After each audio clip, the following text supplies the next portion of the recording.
What is up, everyone? Folks Left Nut here. Today, I'm bringing you the UFC Vegas 119 fight breakdown. And before we get into it, just because this is my first fight breakdown on the channel, I'm just gonna give like a little heads up. If you're a little back there, if you're here coming in for like a very analytical breakdown, if you want, if you just want like a bunch of ball knowledge, I don't really got it. I'm just giving more of like a fan's opinion on this, and I'm not breaking down every fight either.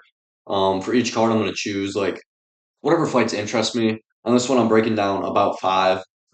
Next week's card, I haven't really checked it out. I know it's a pretty good card though, so there might be more pay-per-views. Pay-per-views might break down every fight. We're just gonna have to depends how good it is.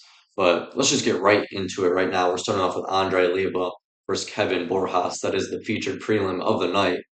Andre Lima, one of my favorite prospects in the flyweight division, in the UFC as a whole right now. I think Andre Lima's striking is very good. I love his jiu-jitsu, his wrestling. I love it all. I think he's very solid. 4-0 in the UFC right now, 11-0 total. His first UFC fight, he got bit by Luis Severino, I believe his name is. First ever I got bit bonus in the UFC. And then we got Kevin Borjas. He's 1-4 in the UFC. He had one good performance against Lazy Boy Rodriguez, but overall, I think Lima's going to get it done easily. I think he's going to be able to outstrike him, definitely outgrapple him, maybe find a sub, but I'm going Andre Lima by decision for this one. And then moving on to the next fight, the main card opener, we got Vinicius Oliveira versus Andre Fili. So Vinny, he was supposed to fight Giga, but Giga had to pull out. So now we got Andre Fili, and this is a big step down for Vinny in competition compared to his last fight where he fought Mario Batista. I think this will be an easy win for Vinny. I think he will be able to get it done on the feet, knockout round one or two. Andre obviously has good striking. He's a good all around fighter, but he's not really like a top tier fighter. And we've seen that Vinny last fight wasn't on Mario Batista level, who is like a really good top tier fighter. Mario can mix up the boxing and the grappling, but I think Vinny just better than Fluffy overall everywhere. I'm going round two knockout for Vinicius Oliveira. Moving on next, we got Christian Rodriguez versus Hyder Amel. So Christian Rodriguez is on a two-fight losing streak right now. Same with Hyder Amel, but I think they're both very similar. This is a very close fight. If I'm looking at the lines right now, Hyder's plus 135, C-Rod minus 155. So the odds suggest it's very close too. I think this is just going to be I think this is going to come down to who has the better boxing here. And I think C-Rod's boxing is more crisp, more technical. I think Hyder has more power in his shots. I'm gonna go C-Rod. I just like his footwork more. I like his boxing more than I like Hyder's. I like Hyder's power more. So Hyder does definitely does have a puncher's chance here to catch him. But I'm going C-Rod just to outbox him. 29-28 decision. Hyder gets round one. Lands a power shot, hurts C-Rod a little bit, and then C-Rod dials it in. Good footwork. I'm just gonna box him with the jab, with the straight leg kicks. I think he's just gonna work Hyder with the boxing, kickboxing, to find his way to a 29-28 decision. And then moving on to the co-main event of the evening. We got Ion Cubalto versus Navajo Sterling. And Ion Cubalto right now, he is on a one fight win streak, lost to Budekis, split decision. That was in March of 2026. Or that was in May of 2025, sorry. Um, beat Umar Sy his last fight by guillotine. Looked pretty good in that one. Obviously, Umar Sy, C, however you say it, isn't isn't the highest level of competition out there.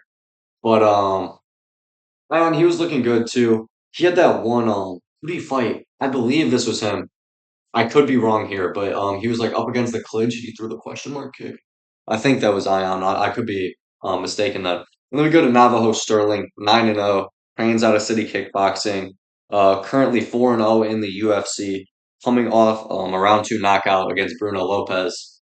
Before that, it was just a couple decisions in the UFC.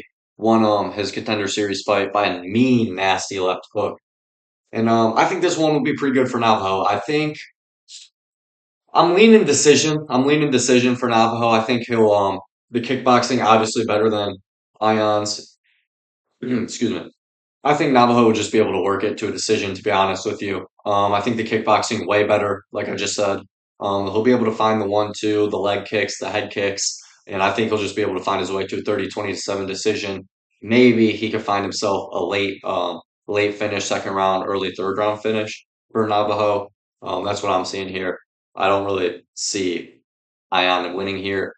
Obviously, it's MMA, anything could happen, but I'm going Navajo to Sterling by decision. And now for the main event of the evening, we got Manel Kape versus Kyorji Horiguchi.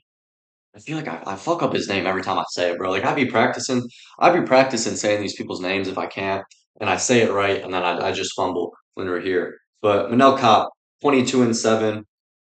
Oh fuck, I just logged out. Talking about that. 7-3 in the UFC. On a three-fight win streak. His last fight, obviously, against Brandon Royval, where he knocked him out in round one. Before that, he had the Sue Alabayev win, where he knocked him out in round two, which he looked very good on the feet in both of those fights. And then we move on to Horiguchi. Only lost one time ever in the UFC, and that was to Demetrius Johnson. He's 36-5 in his career. He's coming off a win over Amir Albazi where he won by decision, and then before that, he got the rear naked choke over Tabir Mbekov in his first fight back into the UFC. Since that, this is a very close fight, in my opinion, guys.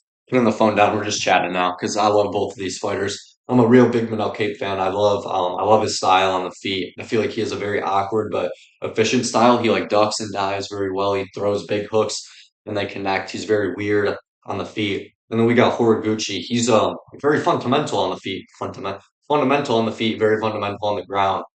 I think if it stays on the feet, I gotta edge out Manel Kape knockout, but if it could get to the ground, it's this is a really difficult fight to get to. So it really just comes down to do I think Horiguchi will be able to take down Manel Kape? It's hard to say. It's hard to say. I think he will. I think he'll be able to get a couple takedowns, but I don't think he'll be able to hold him down. And I think Manel is just going to be able to work on the feet. Horiguchi, since he's come back, has not fought anybody with as much power as Manel.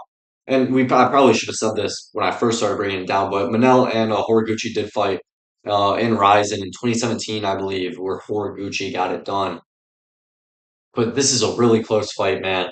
I'm leaning Manel Kape, but it's feeling kind of biased because I love Manel Kape, one of my favorite flyweight fighters. I got to think about this, man. Because Horiguchi very technically sound on the feet, and he has amazing jiu-jitsu, amazing wrestling. Manel Kape, I would just rate him more on the feet wise. He has a lot of power in his hands, throws big hooking shots, which I'm going Horiguchi. I'm changing it up. I'm going Horiguchi. Decision. I think he'll just be able to outclass Manel Kape. To be honest, now that I'm thinking about it, I'm thinking about the big shots that Manel throws. How he enters weirdly. I think Horiguchi will be able to take good advantage of that. I think he'll be able to stick the 1-2, stick the jab, stick the straight, land the takedowns.